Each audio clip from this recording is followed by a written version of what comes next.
I'm Cilla, I'm a mindset coach, and I'm also the host of the meetup event Soup and Success.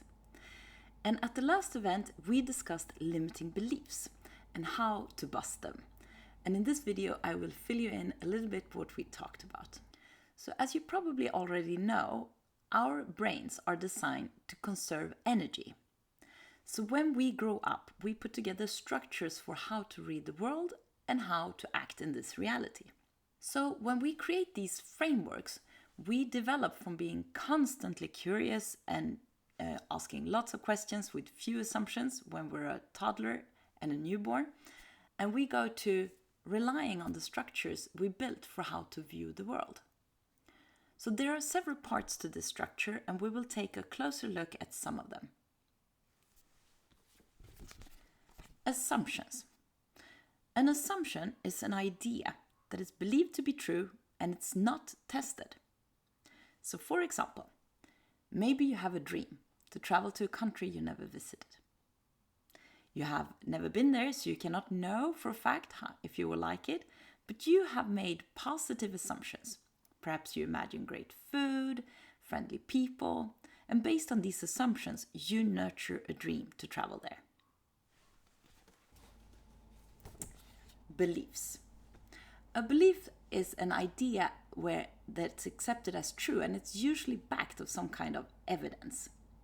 So for example, maybe you're hesitant to travel because when you were around 12 years old, you traveled with your parents and the luggage got lost and your mom was upset the entire trip. So now, as an adult, you believe that traveling is not for me. It's not something that you're comfortable with and you avoid it. Perspective. Perspective is assumption plus beliefs. So our perspective of the world and ourselves is based on a collection of emotions, assumptions, and beliefs. And our perspective creates a fast lane for our lazy brains to understand our reality without having to think too much. So this is why we jump to conclusions so easily. For instance, we may raise our voice when we speak with an elderly person in the supermarket, even though we have no idea if this person's hearing is impaired. The reason for this is that the framework we created supports this behavior based on experience.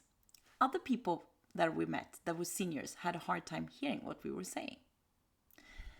So this way of operating is a bit sloppy, to say the least. But from the lazy brain's perspective, it makes sense and it kind of works because it saves a lot of energy. So why does this matter? So our personal perspective is the starting point for our actions, and our actions drive outcomes. It looks like this.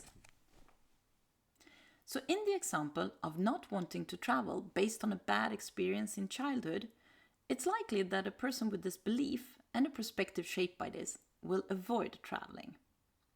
So this person will miss out on the experience of exploring other cultures, broadening their worldview, building resilience, and discovering new opportunities for personal growth and connections through traveling.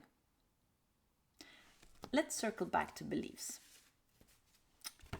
The first step to busting limiting unhelpful beliefs is to become aware of them. This is like a spring cleaning. The goal is to identify and clean out old dusty beliefs to make room for new ones. Just like when we put away our winter coats when the warm spring days arrives, we can clean out old beliefs. And this way we can clear space for fresh, empowering beliefs that will serve us better in the future. There's no need to be judgmental because your beliefs have existed for a reason. And just like a warm jacket is perfect to have when it's cold outside, it also makes sense to store it away when it's warmer outside. So I would like to encourage you to start noticing your beliefs. What ideas have you accepted as true about yourself and your abilities? So take a couple of seconds and examine what kind of ideas are holding you back and what kind of evidence have you based them on? Thank you so much for watching.